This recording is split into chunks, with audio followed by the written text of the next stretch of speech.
Go. Are you going to intro? Yeah, so welcome to Recession Rebellion. I think it's 6 that we're into. As ever, thank you very much for your support. We hope you had a lovely weekend as well.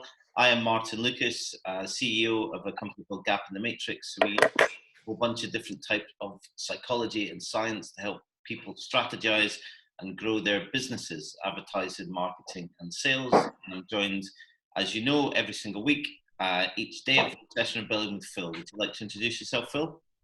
Hi, I'm Phil. I run a business called Corporate Punk. Thank you, Phil. And what are we going to be speaking about today, Phil? Today we're going to be talking about lateral thinking, so different practical techniques that will help you with planning and strategy. Just before we start, can I just ask you to check that you're on mute, please, because you can hear certain interference. I don't want to have to name and shame, but I know who you are.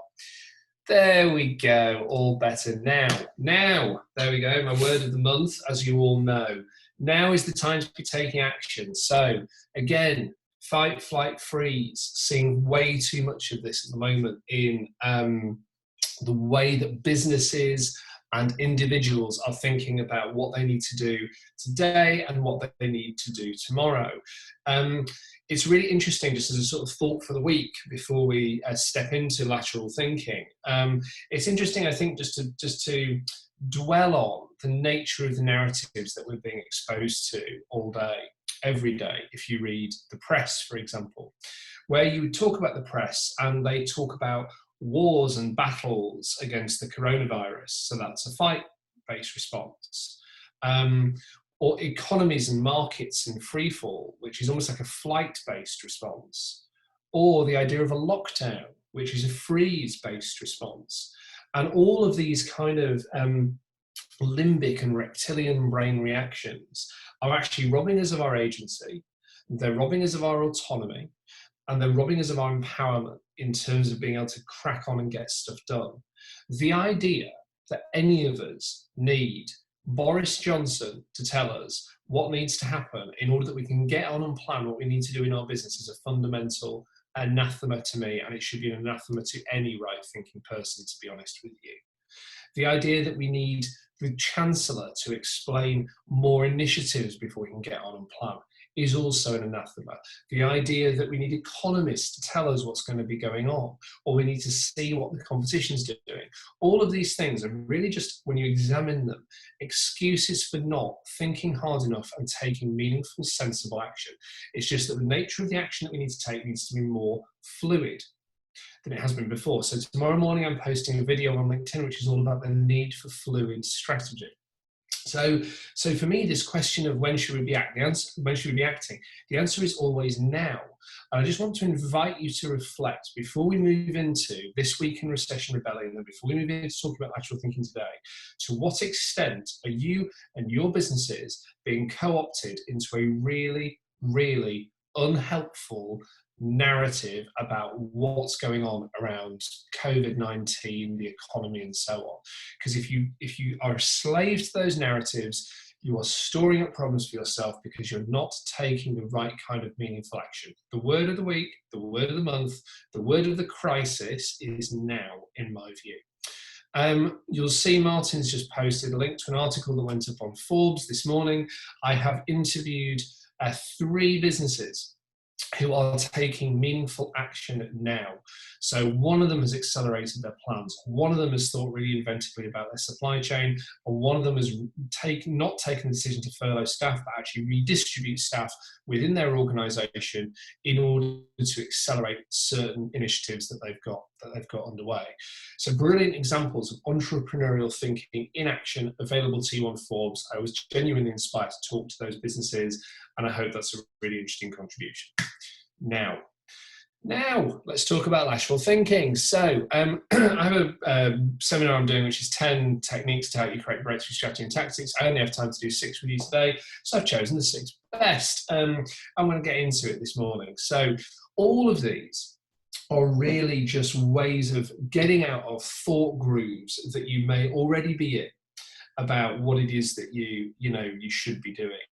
And I'm trying to I was thinking this morning, maybe at some point I need to try and knit together all the things that I've talked about on a Tuesday. Because if you come back to what we've been talking about together, we've been talking about the need to think imaginatively about what might be happening in our markets. We've talked about how do we get people into deep work, not just in shallow work. We've talked about the 7 questions that you need to be able to answer from a strategic planning point of view, and so on. And actually, all of these really are different ways of looking at the same thing, which is what are the things that you need to be cracking on with now, and how do you build an organisation that allows you to do that? So I'll think over the course of this week, I will think about, is there a way of knitting together everything we've talked about so far, and perhaps we do a review of it at some stage. But for now, this is really just about sitting back and going, okay, thought grooves. We can all be in them. How do we jumpstart our own thinking to make sure we're getting out of them when it's helpful to do that? So as always, what's going on? Organisations need to be focused firmly on the mid-term 6-month planning window is ideal. I've talked about that enough. But for anybody new watching this, go back over previous webinars. The idea of the long-term plan is fundamentally dead, and the short-term plan, shorter than 6 months, doesn't give you enough time to get meaningfully into action. But the core fallacy of planning is, or the bad practice that happens around planning, is the idea that plans are static. So what tends to happen a lot of the time is we create plans in organisations. Oh, this is my 2020 plan. And then we sort of map out everything that goes within that, and then we get on and we execute, and we come back and work it out if it's worked. Sometimes way down the line, way down the line. This is not how this needs to be. Writing a plan, sitting back for 6 months to see if it works, is fundamentally, especially at this time, a total hiding to nothing. So, looking back previously, the aspiration should be to develop adaptive learning capabilities. In other words, build that learning organisation that we've already talked about. Make sure that actually we're in a plan, do, review cycle. We're testing different tactics. We're seeing what's working. We're seeing how that ladders up to the strategic objectives we set, and so on. So how do you think about strategy and tactics? Well, I'm not here to give you a lesson in basic planning, and we can talk about that if that's helpful. But today I want to just talk about how we move beyond the obvious. One of the challenges for people who've been in their businesses for a long time, or who've worked with others for a really long time, is to get their thinking going in new ways, to jumpstart it, to pull new shapes out of each other, so that actually we can get to somewhere we otherwise wouldn't have gone. So we've got to move beyond the obvious in what we're doing and embracing lateral thinking. Now, lateral thinking, another way of putting it, is really just creative thinking or original thinking. So whatever word you're most comfortable with, really. And again, what we're trying to do is lateral thinking in the context of hypothesis development. So what are the things we're going to go out there and test and learn? And here are 6 techniques to be able to do that. I'm going to rattle through them in about a minute and a half each. Oh no, before I get to that, I'm just going to talk to you about behaviours, actually. So I can't claim credit for this, but I thought it was really nice. Before we do any kind of lateral thinking, we should make sure that we're in the right behavioural mode, particularly if we are working with groups. So this is about embracing the sun and ignoring the rain. So embracing the sun, suspending judgment, understanding what others are saying, nurturing ideas, rather than allowing it to rain, which is to react, assume and insist, which is basically the default mode of most meetings that most people attend most of the time. So we have to be in an open-minded space in order to be able to do this kind of work. Okay, that having been said, here are half a dozen techniques that you can use right now that will really help you. Number 1, pick a transitional object. So a transitional object is a person or a thing that embodies in our hearts or minds a certain set of attributes, right? So a very strong transitional object for me is Bruce Lee. So I have never seen a Bruce Lee film, just to be very clear. I'm no fan of martial arts, but I am, as some of you will know, really into Taoism. So I've spent the last few years reading about it. It resonates very deeply with me. A lot of the resourcefulness that I've been able to access at a time like this comes from a kind of belief that actually what is happening is fundamentally natural, and we have to work with energy, not against energy, all that kind of thing. So you pick a transitional object. It can be anybody or anything, whatever resonates with you. Of course, you don't know the individual, concerned. If it's a person, I don't know Bruce Lee. He died before I was born, but he embodies a set of characteristics in my mind. So when I'm struggling with something, I might think, oh, what would Bruce Lee do? What would you might, for example, adore Margaret Thatcher. What would Margaret Thatcher do? You don't even have to like them, by the way. It's irrelevant. It's just thinking completely. It's an object or individual that can help you transition to a different mode of thinking. What would Morrissey do, for example? What would Eric Cantona do? He said, showing his incredibly broad knowledge of sports there. So you're picking somebody who embodies a set of characteristics to help move your thinking on. So to take the Bruce Lee example and to put it into action, Bruce Lee, one of the things that he teaches, which is a very kind of Taoist view, is that all action in the end comes to inaction. All positive energy in the end turns to negative energy. So if an opponent is attacking you, you work with their energy, not against their energy. So in other words, if they're trying to punch you, what happens is you work with the energy, knowing that that energy will run out, which leaves the opponent exposed. So Bruce Lee, in the end, in his fighting techniques, was a master of using opponents' energy against them. Now, in the real world, you see this in the action that an organisation like Southwest Airlines has taken in the US, where basically it provoked a load of its competition to try and get it into legal action, and then exhausted them through that legal action in a way that in the end allowed them to triumph.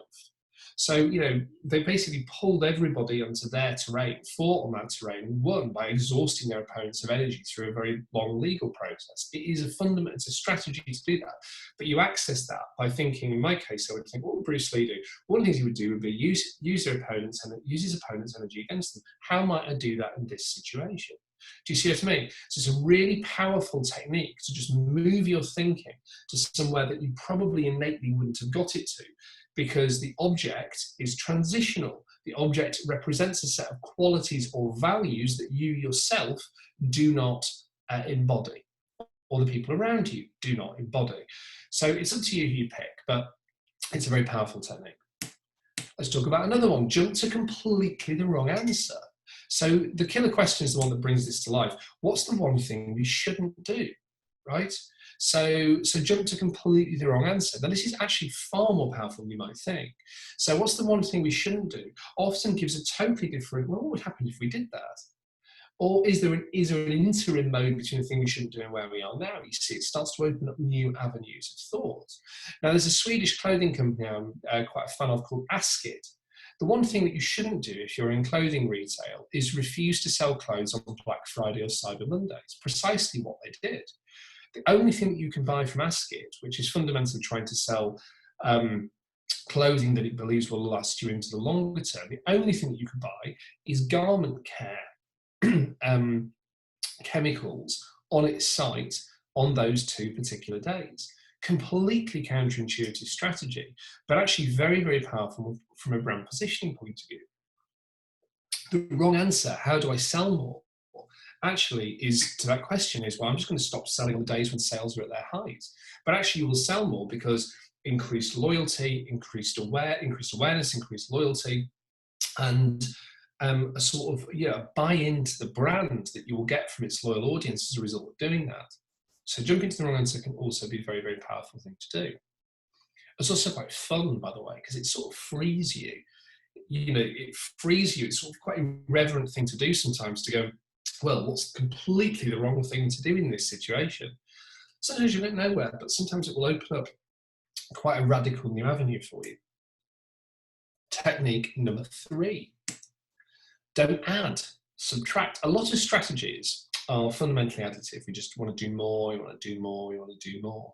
A lot of our thinking about products and services is fundamentally additive. We've just gone through a really interesting process on the Corporate Punk website of just literally stripping it back. So the site now is, I think, a third of the size that it was, maybe a half to a third of the size that it was a week ago. It's got down to a point now we've got it as simple as we can possibly get it. A creative process just being to take stuff out. And in taking stuff out, we've actually added clarity.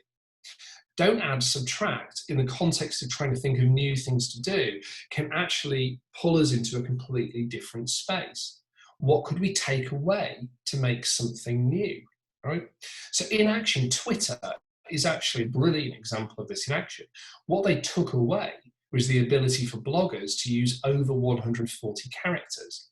So fundamentally, that's how Twitter was born. It was, what would happen if we simply created a blog where you couldn't use any more than 140 characters?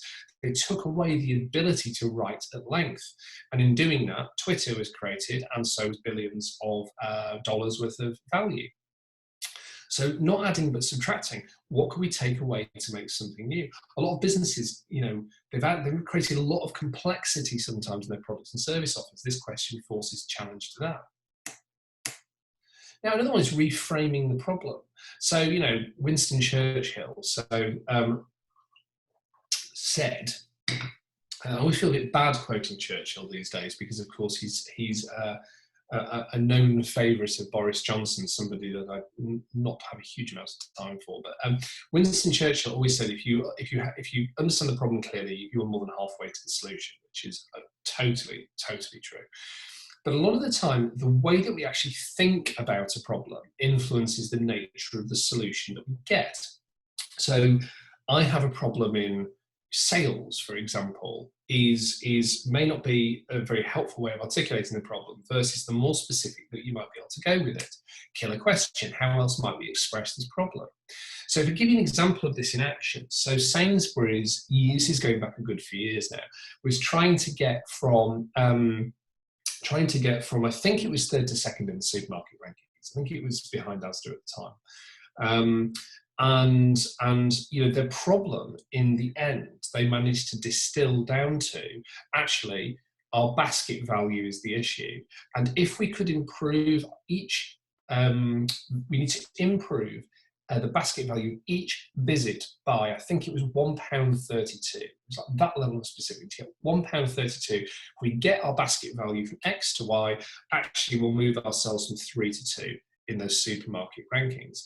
So try something new today, which was Sainsbury's line for years, came fundamentally from a process of reframing a problem. It came because you were able to, it sprung from being able to say, actually, yes, we may be lagging behind in the rankings, but we reframe.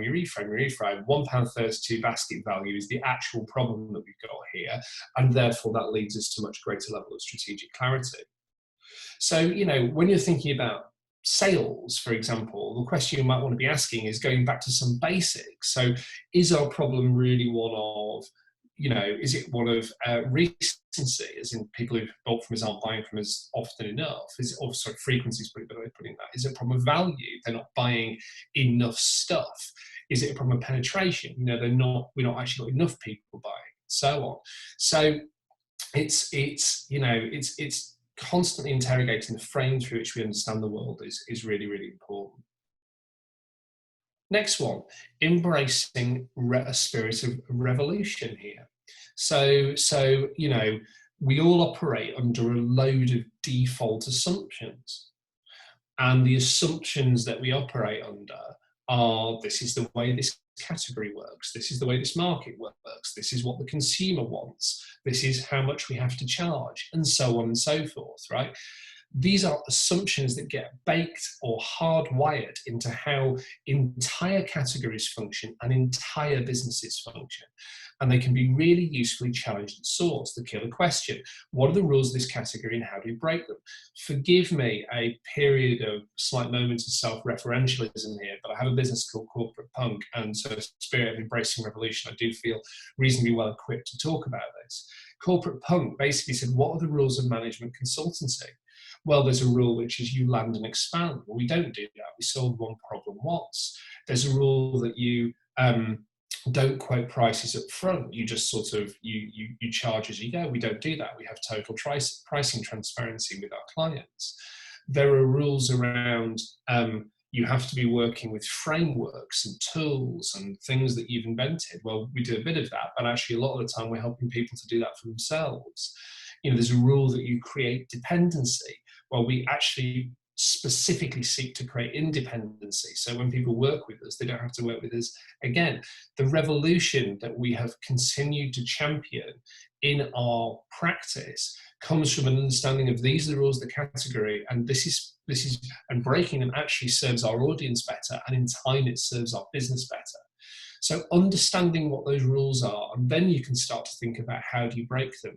And again, it can be a really liberating conversation. What are the rules that we're all operating to here about how this market's functioning, what consumer wants, how our business needs to function, and then how just literally think about breaking those rules. What would happen if? What would happen if? What would happen if? Always a good question.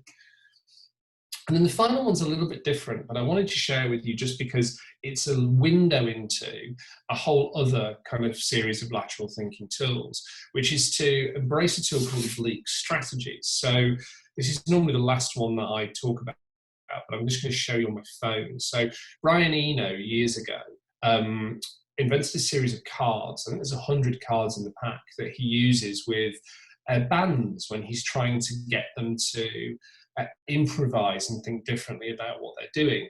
So, you know, and some of these are quite, I mean, some of them are very, very oblique, as it says, but, you know, they are tremendously helpful. When we're writing decks or presentations for clients, often we'll just bring out these charts and go, okay, what does it say? It's a bit like a magic 8-ball. This one here, give the game away.